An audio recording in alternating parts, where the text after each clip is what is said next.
اپنی parliamentary party کو، party کا اور اپنے الائز کا سب سے پہلے شکریہ ادا کرنا چاہتا ہوں کہ جس طرح انہوں نے پوری اس بجٹ میں شرکت کی اور بھرپور طریقے سے شرکت کی، میں آپ سب کا شکریہ ادا کرنا چاہتا ہوں۔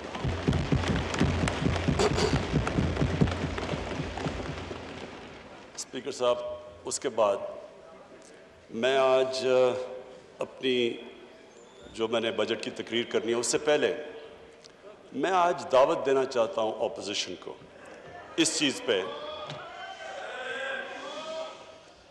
نو کراس ٹاک پلیز، اس چیز پہ کہ اس ملک میں 1970 کے بعد سارے الیکشنز کنٹروورشل ہوئے ہیں، اور ابھی بھی بائی الیکشن سینٹ اس میں بھی کنٹروورسی ہو گئی۔ تو ہم نے بڑی کوشش کی ہے یہ 2 سالوں کے اندر کہ ہم کیا ریفارمز کر سکتے ہیں کہ پاکستان میں بھی الیکشنز ایکسیپٹ کرے، جو بھی ہارتا ہے وہ ایکسیپٹ کرے الیکشنز کو۔ تو اس میں ہم نے پوری ریفارمز تجویز دی ہیں، 1 سال سے پڑھی ہیں، اس کے اوپر کوئی اپوزیشن کی ابھی تک ڈیبیٹ نہیں ہوئی۔ تو میں ان کو ریکویسٹ کروں گا کہ یہ تو کوئی گورنمنٹ اپوزیشن کی بات نہیں ہے، یہ تو پاکستان کی ڈیموکریسی کی فیوچر ہے۔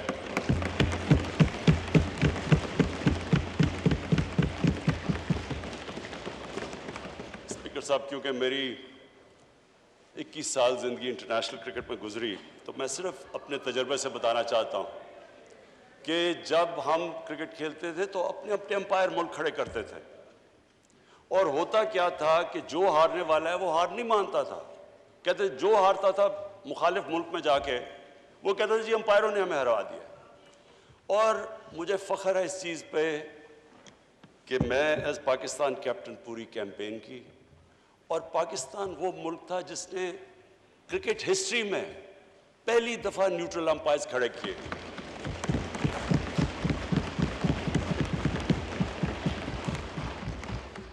اور آج دنیا کی کرکٹ میں نیوٹرل امپائرز بھی ہیں، ٹیکنالوجی بھی ہے، اور جو ہارتا ہے وہ سب مان جاتے ہیں ہار۔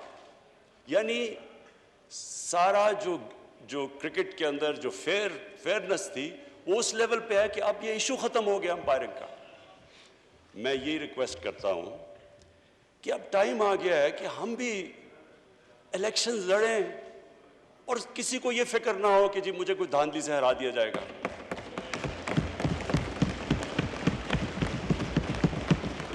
پہلے دن میں نے تقریر کرنے کی کوشش کی، اپوزیشن نے نہیں کرنے دی، اور انہوں نے کیا کہا؟ انہوں نے کہا جی الیکشن ٹھیک نہیں ہوئے۔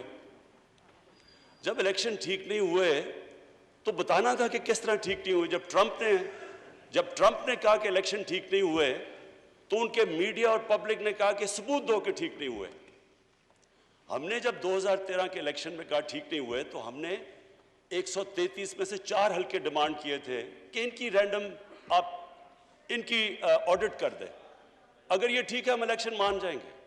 ہمیں نہیں، ان 4 حلقوں کو نہیں کھولا گیا۔ ایونچولی عدالت میں جا کے کیس لڑ کے 2-2.5 سال کے بعد کھلے، 4 میں دھاندلی نکلی۔ تو میرا اسپیکر صاحب آج اپوزیشن کو یہ کہ ہم نے پوری کوشش کی اور ہم اس نتیجے پہ آئے کیونکہ جوڈیشل کمیشن بیٹھی تھی 2015 کے اندر، اور اس جوڈیشل کمیشن کی فائنڈنگز تھی 2013 کے الیکشن کے اوپر، جو بھی انہوں نے کہا کہ بے ضابطگیاں ہیں وہ ساری ہوتی تھی جب پولنگ ختم ہوتی تھی اور اس کے بعد جب رزلٹ اناؤنس ہوتا تھا۔ تو ہم نے اس کے اوپر جو سب اپنی ڈسکشن کر کے ایک نتیجے پہ آئے کہ اس کا صرف ایک راستہ ہے، ای وی ایم مشینز۔ وہ کیوں ہیں؟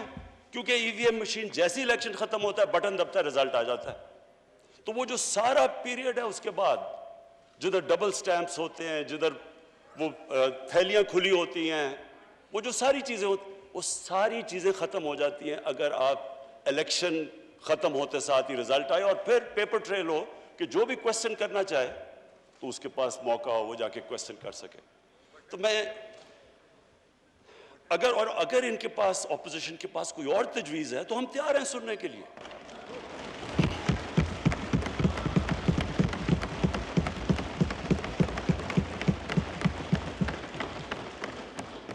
لیکن یہ تو کوئی ہر الیکشن اگر آج آپ کچھ اس پہ کوئی ریفارم نہیں کریں گے یہ تو پھر ہر الیکشن کے اندر یہی سلسلہ ہوگا, جس طرح بائی الیکشن, جس طرح سینٹ کے اندر. تو یہ ایک میری ریکویسٹ تھی.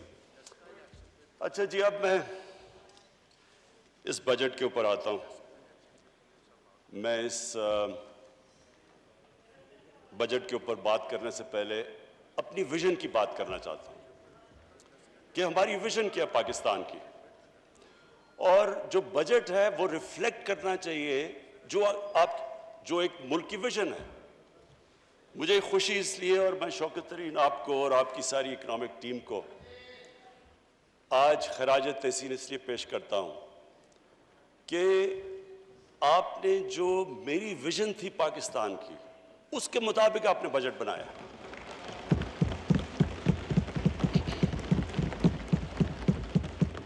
اسپیکر صاحب, جب ہم نے 25 سال پہلے تحریک انصاف کو اس کو شروع کیا پارٹی کو, تو ہماری جو موٹیویشن تھی, جو میری موٹیویشن تھی, وہ ایک ہی تھی جو کہ نظریہ پاکستان تھا. نظریہ پاکستان آبجیکٹو ریزولوشن کے اندر بڑا کلیئرلی ڈیفائنڈ ہے, اسلامی فلاحی ریاست. یہ جو اسلامی فلاحی ریاست ہے, یہ نظریہ جو ہمارے فاؤنڈنگ فادرز تھے انہوں نے مدینہ کی ریاست سے لیا, کیونکہ وہ دنیا کی پہلی فلاحی ریاست تھی. اب اسپیکر صاحب, ہم نے یہ کیوں, میں ذرا سارے ہاؤس کے لیے, اپنے یوتھ کے لیے, سب کے لیے کہنا چاہتا ہوں کہ یہ کیوں ضروری ہے کہ ہم پاکستان اسی فاؤنڈنگ فادرز کی ویژن کے اوپر واپس جائے. وہ اس لیے ضروری ہے اسپیکر صاحب کہ اگر اس ہمارے ملک کی ویژن سے ہم پیچھے ہٹ جاتے ہیں تو پاکستان کا مقصد ختم ہو جاتا ہے. پاکستان جب بنا تھا تو ہمیں یہ پتہ ہونا چاہیے کہ بہت زیادہ مسلمان ہندوستان میں رہ گئے تھے, لیکن انہوں نے بھی پاکستان کی حمایت کیوں کی تھی؟ کیونکہ جو ہمارے فاؤنڈنگ فادرز تھے, علامہ اقبال اور قائد اعظم, انہوں نے جو ایک ویژن دی تھی پاکستان کی, اس کی وجہ سے سارے ہندوستان کے مسلمان بھی متفق تھے کہ یہ ملک بننا چاہیے. اور وہ ویژن علامہ اقبال نے, اور جو مسلمان دنیا کے سب سے بڑا پچھلے 300-400 سال میں سب سے بڑے ذہن تھے, انہوں نے اس ویژن کے اندر جب کہا تھا کہ مسلمان جب بھی اٹھتا ہے, مسلمان کا سویلائزیشن مدینہ کی ریاست کے بعد جب بھی اٹھا ہے, وہ واپس گیا ان پرنسپلز کے اوپر جو ہمارے نبی صلی اللہ علیہ وسلم نے مدینہ کی ریاست میں اسٹیبلش کیے تھے. تو وہ پرنسپلز تھے جس کی وجہ سے ایک قوم اٹھی. تو میں اسپیکر صاحب آج بریفلی وہ بتانا چاہتا ہوں کہ وہ کیا چیز تھی کہ ایک اتنا عظیم سویلائزیشن کھڑا ہو گیا, اور کبھی اتنی تیزی سے ایک سویلائزیشن نہیں کھڑا ہوا. جب مدینہ پہنچے رسول اللہ, تو انہوں نے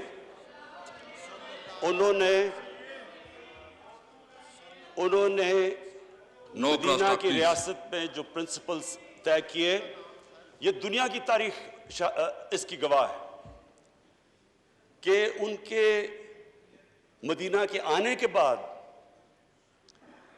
13 سال کے بعد جو ایک سپر پاور تھی وہ ان کے سامنے اس نے گھٹنے ٹیکے, بیزنٹائن ایمپائر, اور 14 سال کے بعد پرشین ایمپائر ان کے سامنے گھٹنے ٹیک گیا.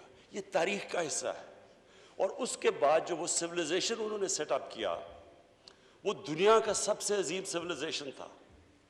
اس نے صرف یہ نہیں کہ وہ دنیا میں پھیل گیا, انہوں نے جو سویلائزیشن سیٹ اپ کیا اس کی وجہ سے جو آج ماڈرن دنیا بنی ہے, وہ اس سویلائزیشن نے سارے جو گریک فلسفیز جو دنیا میں, جو ہندوستان میں فلسفیز تھی, ان کی ٹرانسلیشنز کی, ان کو ڈیولپ کیا. ہر فیلڈ میں وہ آگے نکلے, سائنس میں, میڈیسن میں. اور اس کے بعد وہ جب بعد میں ہمارا جب سویلائزیشن نیچے گیا تو یورپ نے ٹیک اوور کر لیا. تو وہ کیا اصول تھے؟ وہ 3 اصول تھے، اور جو ہم نے اپنی پارٹی بنائی 25 سال پہلے تو ہم نے وہ 3 اصول رکھے: انصاف، انسانیت اور خودداری۔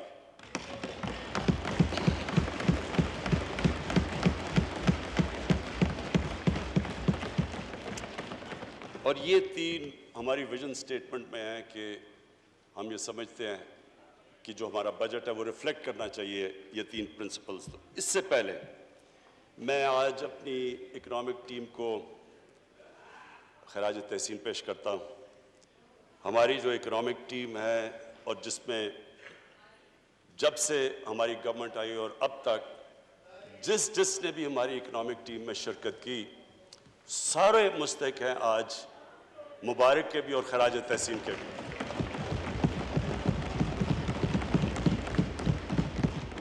اس ہال میں ہمارے اسپیکرز نے سب نے بتایا کہ کس طرح کا پاکستان ہمیں ملا۔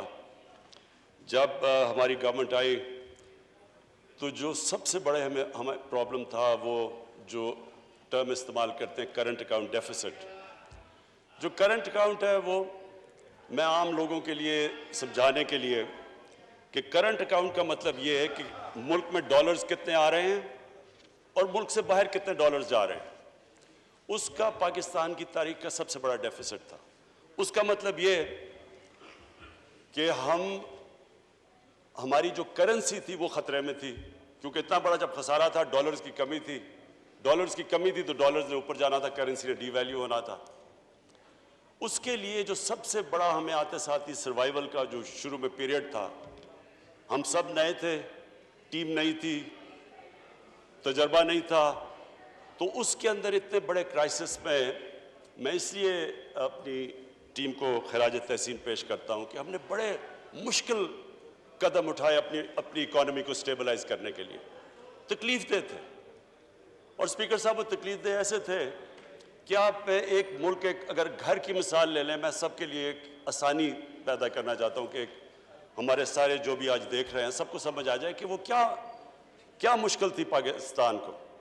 ایک گھر مقروض ہو جاتا ہے، آمدنی اور خرچے میں بڑا خسارہ ہو جاتا ہے، کرایہ دار آ رہا ہے، لوگ آ رہے ہیں پیسے مانگنے کے لیے، قرضے لیے ہوئے ہیں، تو وہ گھر کیا کرتا ہے؟ وہ صرف دو چیزیں کر سکتا ہے: اپنے خرچے کم کرتا ہے اور اپنی آمدنی بڑھانے کی کوشش کرتا ہے۔ تو جب وہ اپنے خرچے کم کرتا ہے، تکلیف ہوتی ہے گھر کو۔ خرچے جب کم کرتا ہے، اگر آپ کے بچہ ایک اچھے سکول میں جا رہا ہے، اس کو آپ کو نکال کے دوسرے اس سکول میں گورنمنٹ سکول میں ڈالنا پڑتا ہے۔ اگر آپ کا گاڑی ہے تو موٹر سائیکل، اگر موٹر سائیکل ہے تو سائیکل لینا پڑتا ہے۔ وہ جو بھی گھر اس سچویشن میں ہوتا ہے، اس کو اس مشکل وقت سے گزرنا پڑتا ہے جب تک اس کی آمدنی اوپر نہیں آتی۔ تو ہمارے لیے وہ مشکل فیصلے کرنے تھے، لوگوں کو تکلیف ہوئی، عوام بڑی مشکل سے گزری، اور کئی ابھی بھی گزر رہے ہیں۔ لیکن اس کے علاوہ جب ایک ملک مقروض ہو جائے اور جب ایک ملک اس مشکل میں پڑ جائے، اس کے علاوہ دوسرا اور کوئی راستہ نہیں ہے اس کا۔ کوئی بھی ملک لے لیں، جب ترکی میں پرائم منسٹر تب اردوغان آئے تو ان کو بھی جب ترکی کو وہ بھی قرضے میں ڈوبے ہوئے تھے، ان کو بھی IMF کے پاس جانا پڑا، لیکن وہ بھی 2-3 سال مشکل وقت سے گزرے۔ تو مجھے آج یہ خوشی ہے کہ ہماری اکنامک ٹیم نے جس طرح کے فیصلے کیے، جس طرح ہم وہ چیلنجز لیے اور جس طرح ان چیلنجز سے نکلے۔ ایک تو اکنامک چیلنج تھا، دنیا میں باہر گئے، پیسے اکٹھے کرنے کی پوری کوشش کی۔ میں آج پھر اپنے وہ ملکوں کا شکر گزار ہوں جس طرح UAE نے ہماری مدد کی، سعودی عربیہ نے ہماری مدد کی، چائنا نے ہماری مدد کی۔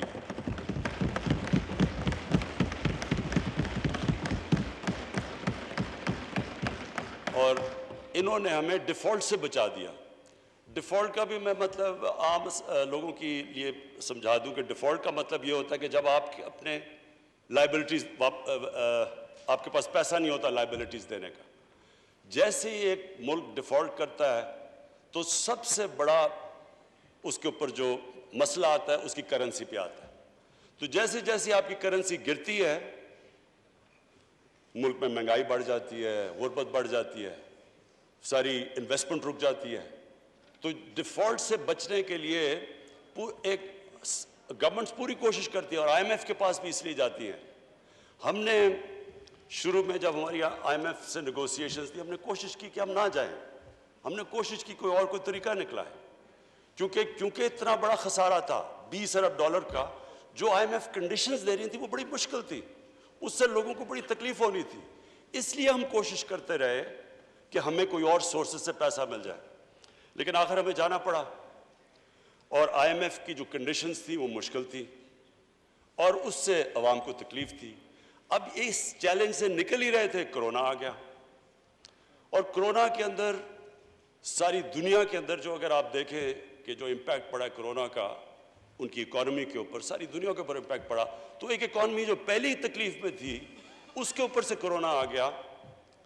میں آج پھر سے, میں پہلے بھی ان کو خراج تحسین پیش کر چکا ہوں اپنی این سی او سی, اسد عمر آپ کی اور آپ کی ٹیم کو.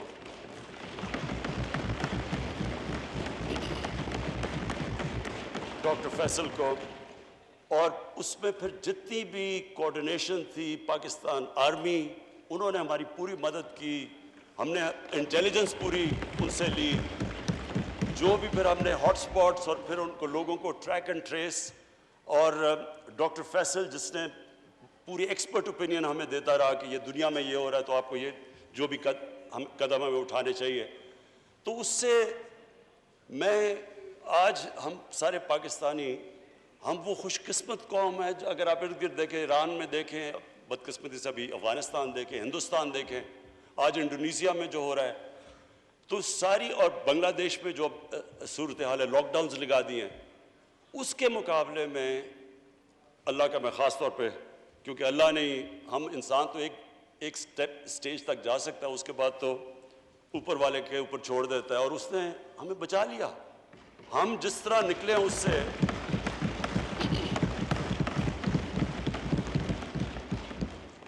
اور میں صرف ایک چیز کہوں گا کہ میرے خیال میں, یہ میرا ایمان ہے اللہ پہ, کیونکہ وہ غریب کی آواز سنتا ہے, ہم اس لیے بھی بچے کہ ہم نے بڑی جلدی یہ فیصلہ کیا کہ ہم پورا لاک ڈاؤن نہیں لگانے لگے.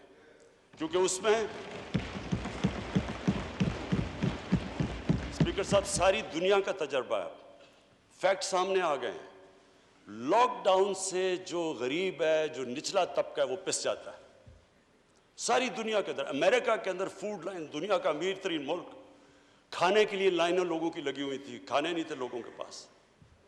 ہر جگہ دنیا میں غربت بڑھی ہے جدھر لاک ڈاؤن لگا ہے. بڑا پریشر تھا ہمارے پہ, بڑی اپوزیشن کی ڈیمانڈ تھی کہ جی لاک ڈاؤن لگایا جائے.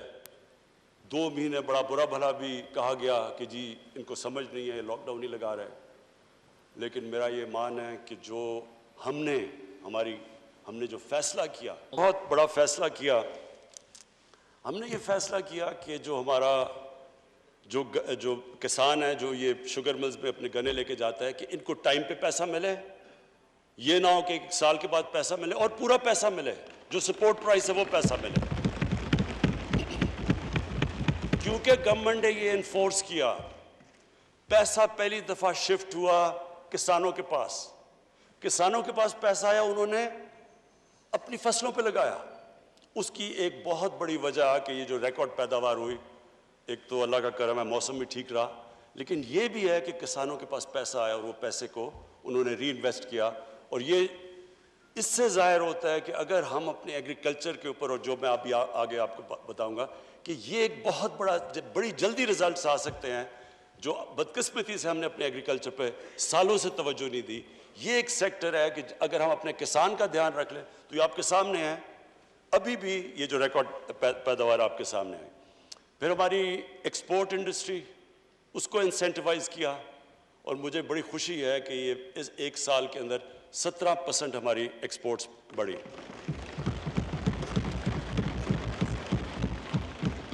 اسپیکر صاحب, جو جون کا مہینہ تھا, جون کے مہینے میں ہماری جو ایکسپورٹ صرف جون کے مہینے میں ہوئی وہ $2.7 ارب ہوئے, جو آل ٹائم پاکستان ریکارڈ ہے 1 مہینے کے اندر. اور پھر ہم نے جو اپنی کنسٹرکشن انڈسٹری کو انسینٹیوائز کیا، جو رکاوٹیں تھیں وہ دور کی. ہم نے باقاعدہ جو کنسٹرکشن انڈسٹری کے اندر لوگ تھے ان سے مذاکرات کر کے ہم نے ہر کوشش کی کہ ان کو انسینٹیوز دیے جائیں، کیونکہ جب کنسٹرکشن انڈسٹری چلتی ہے تو اس کے ساتھ، اور خاص طور پہ ہاؤسنگ، تو جتنے 30 انڈسٹریز ریلیٹڈ ہیں وہ ساری چلنی شروع ہو جاتی ہیں.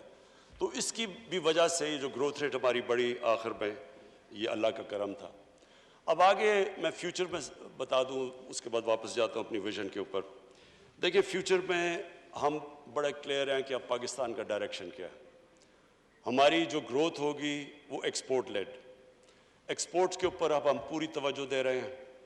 اور ابھی جو ہماری جو امپورٹس بڑھی ہیں اس کی ایک بہت بڑی وجہ یہ ہے کہ ایکسپورٹس کے لیے مشینری امپورٹ کی جا رہی ہے، اور یہ ٹائم لیگ کے ساتھ انشاءاللہ آپ دیکھیں گے کہ ہم پاکستان کی ریکارڈ ایکسپورٹس پہ پہنچ جائیں گے. دوسری چیز ہمارا ایگریکلچر سیکٹر،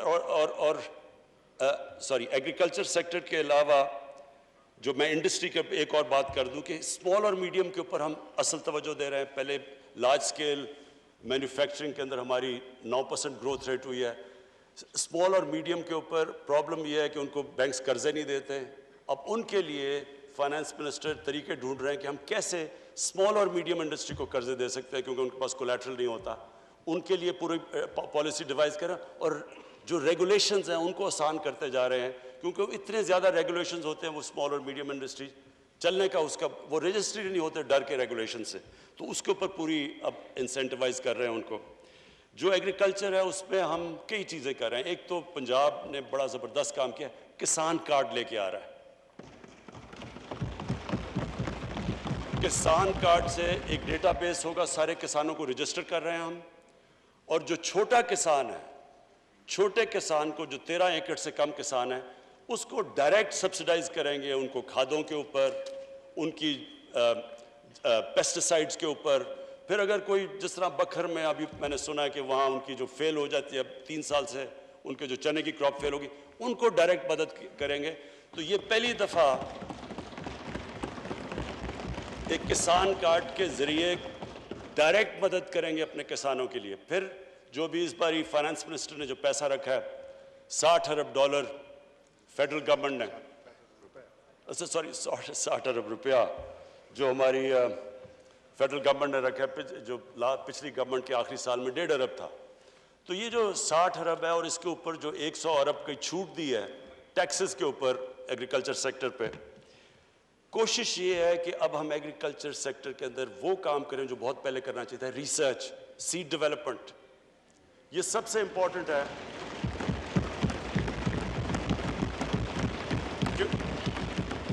کیونکہ ہماری پروڈکٹیوٹی اگر آپ دوسری دنیا کے ملکوں سے دیکھیں تو پاکستان تقریباً سب سے کم پروڈکٹیوٹی ہے ہماری. تو بڑی جلدی اگر ہم اس پہ کام کر لیں تو جس طرح اس بار رزلٹس آئے ہیں، اور ہمارا آگے مسئلہ بھی فوڈ سیکیورٹی کا ہے، کیونکہ ہم اب فوڈ امپورٹر بن چکے ہیں. گندم بھی ہمیں امپورٹ کرنی پڑ رہی ہے، چینی بھی امپورٹ کرنی پڑ رہی ہے، ہمیں دالیں امپورٹ کرنی پڑ رہی ہیں، اور ایڈیبل آئل تو خیر پہلے بھی ہم امپورٹ کرتے تھے. تو اب ہماری کوشش یہ ہے کہ ان کی پہلے تو اپنی پیداوار بڑھائیں تاکہ آگے بڑھتے ہوئے آبادی کے لیے ہم فوڈ سیکیورٹی پرووائڈ کریں، لیکن اس کے علاوہ اپنی پروڈکٹ، اس کے علاوہ جو کسان ہیں اس کو ڈائریکٹ، چھوٹے کسان کو سبسیڈائز کریں، کیونکہ اصل ہمارا 70% تو چھوٹا کسان ہے، اور اس کا سب سے بڑا پرابلم ہوتا ہے اس کے پاس پیسہ نہیں ہوتا، وہ آڑتی سے پھنس جاتا ہے. اور اس کی ہم نے کسان کی اور مدد کرنے کے لیے کیا فیصلہ کیا، کسان مارکیٹس. یہ چائنا سے ہم نے دیکھا ہے کہ انہوں نے ورچوئل مارکیٹس بنائی ہوئے ہیں جو کسان اور ہول سیلر یا ریٹیلر کو وہ اکٹھا کر دیتے ہیں. وہ ڈائریکٹلی کسان سپلائی کرتا ہے ریٹیل کو، اس کو لوگوں کو بھی سستی چیزیں ملتی ہیں، بیچ میں جو مڈل مین اڑ جاتا ہے، اور کسان کو بھی اونچی پرائس ملتی ہے. اس کے اوپر اب انشاءاللہ ہم پورا کام کر رہے ہیں. پھر جی پاکستان کا جو بڑا مسئلہ ہے دودھ. اب دودھ ایک ایسی چیز ہے جو کہ ایک بچوں کے لیے سب سے امپورٹنٹ نیوٹریشن ہے، پروٹین ہے. اب مسئلہ یہ بنا ہوا ہے، کیلشیم ہے. پرابلم ہمارا یہ ہے کہ جو کھلا دودھ بکتا ہے وہ زیادہ تر کنٹامنیٹڈ ہے، اور پھر جب ہم ان کو جو کنٹامنیٹ دودھ کو ہٹاتے ہیں تو اس کی قیمت اوپر چلی جاتی ہے. تو ہم اس نتیجے پہ آئے ہیں کہ اس کا سب سے آسان طریقہ یہ ہے کہ ان کی جینیٹک امپروومنٹ کریں گایوں کی اور بھینسوں کی، اور اس کے لیے ہم باہر سے اب یہی باہر سے امپورٹ کر رہے ہیں جو جس سے ان کی ہم جینز کو امپروو کر سکیں انشاءاللہ۔ یہ ہم سمجھتے ہیں کہ 1-2 سالوں کے اندر 2 سالوں میں اس کا امپیکٹ پڑ جائے گا، اور اس کے لیے ہم نے کافی پیسے رکھے ہوئے ہیں کہ ہمارا جو لائف سٹاک ہے وہ امپروو ہو۔ اتنی زیادہ ہمارے پاس گائے بھینسیں ہیں لیکن ان کی پروڈکٹیوٹی بہت چائنا میں 6 گنا زیادہ ان کو وہی دودھ لیتی ہے گائے سے جس پاکستان کے مقابلے میں، تو اگر ہم دگنا بھی کر لیں تو یہ بہت بڑا امپیکٹ پڑ جائے گا ہماری جو امپورٹنٹ ہے دودھ سپلائی کے لیے۔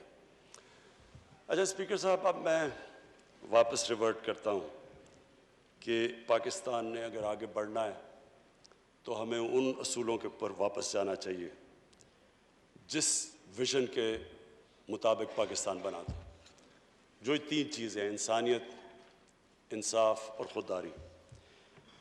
سب سے پہلے تو مجھے اس بجٹ میں سب سے بڑی خوشی ہوئی کہ پاکستان کی تاریخ کا سب سے زیادہ پیسہ ہم نے سوشل پروٹیکشن کے لیے دیا ہے۔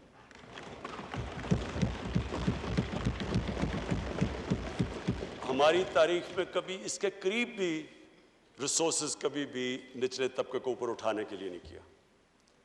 جو مدینہ کی ریاست میں جو اصول رکھا گیا تھا، پیسے نہیں تھے ابھی ان کے پاس۔ شروع میں مدینہ میں مسلمان بڑے غریب تھے، لیکن رسول اللہ نے، نبی صلی اللہ علیہ وسلم نے شروع میں ہی کہہ دیا کہ ہماری سب سے بڑی کوشش ہوگی کہ جو کمزور طبقہ ہے، جو بیوہ ہیں، جو یتیم ہیں، جو معذور ہیں، غریب ہیں، ان کو ریاست نے ان کی ذمہ داری لی تھی۔ یہ پہلی دفعہ دنیا میں ایک ویلفیئر سٹیٹ بنی تھی۔ تو پاکستان شروع سے ہی ہمیں جس طرف جانا چاہیے تھا ہم نہیں گئے، ہم دوسری طرف چلے گئے۔ ہم نے کہا پہلے پیسہ آئے گا پھر ویلفیئر سٹیٹ بنے گی، کہ جو اوپر سے جو ورڈ یوز کیا جاتا ہے ٹرکل ڈاؤن ایفیکٹ ہوگا، پیسہ ہوگا تو پھر وہ پیسہ نیچے آئے گا۔ یہ ٹرکل ڈاؤن ایفیکٹ مدینہ کی ریاست میں نہیں تھا۔ پہلے انہوں نے ذمہ داری لی اپنے کمزور طبقے کی، پہلے ریاست نے ان کو اوپر اٹھایا اور پھر خوشحالی آئی۔ اصل میں جو ایمان والے لوگ ہیں وہ یہ جانتے ہیں کہ کامیابی تو اللہ نے دینی ہوتی ہے، کوشش انسان کرتا ہے، وہ دیکھتا ہے، وہ پھر سے میں یہ کہوں گا وہ غریب کی آواز سنتا ہے۔ جب آپ نچلے طبقے کی مدد کرتے ہیں، دکھی انسانیت کی، اوپر والے سے برکت آتی ہے، اور یہ ہمارے سامنے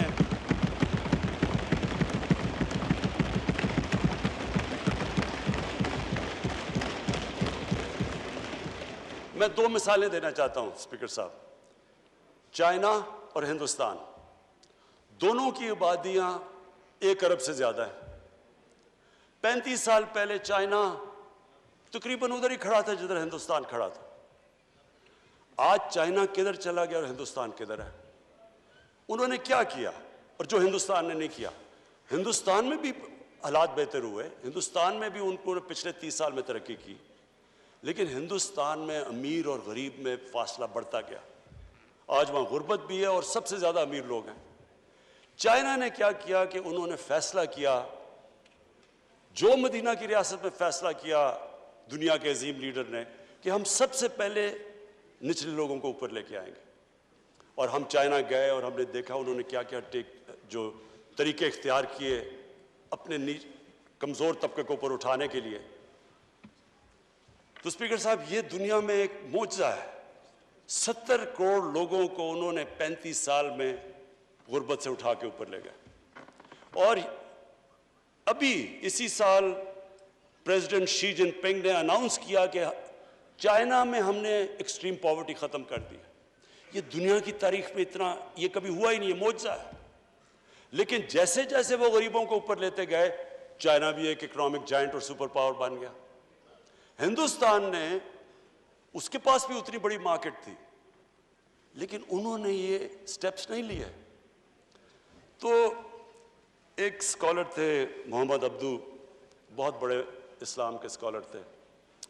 وہ جب یورپ سے 100-125 سال پہلے جب وہ واپس آئے مصر، تو انہوں نے مصر میں کہا کہ یہاں مسلمان تو بڑے ہیں لیکن یہاں اسلام بہت کم ہے.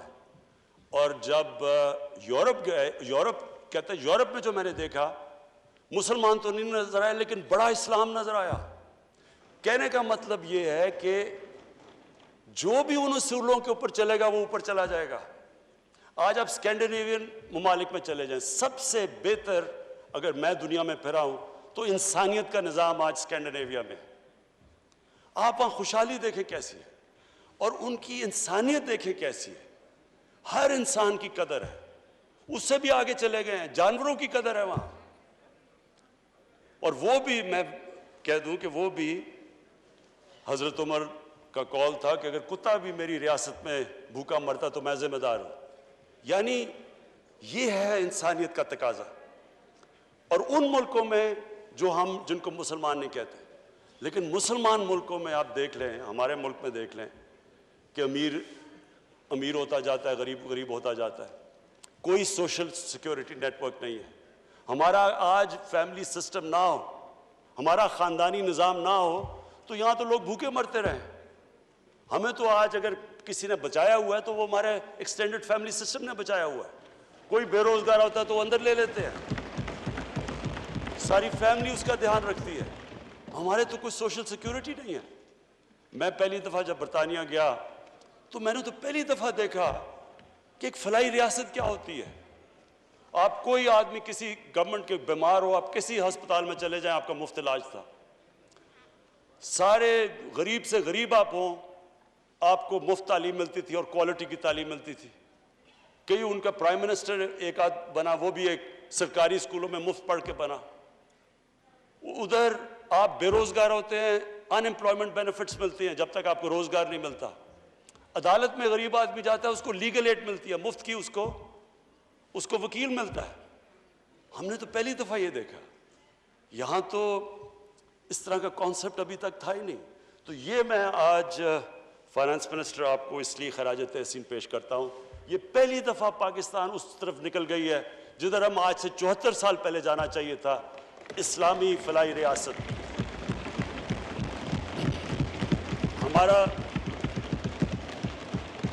ہم نے 500 ارب روپیہ ہم نے رکھا ہوا ہے. ایک نیا پروگرام لے کے آ رہے ہیں، کامیاب جوان، کامیاب پاکستان. کامیاب جوان اس کا حصہ ہے، اوور آل کامیاب پاکستان. اور مقصد اس کا یہ ہے کہ ہم 40 سے 50 لاکھ جو ہمارے سب سے نچلا طبقہ، اور ہمارے پاس تقریباً سارا ڈیٹا بیس تیار ہو گیا ہے. انشاءاللہ ہمارے پاس اگلے مہینے تک سارا پاکستان کا ہم اپنا ڈیٹا بنایا ہے کہ ساری انکم لیولز کے ہمارے پاس اب ڈیٹا آ گیا ہے کہ کون سی فیملی کے کتنے پیسے ہیں، کتنی انکم ہے.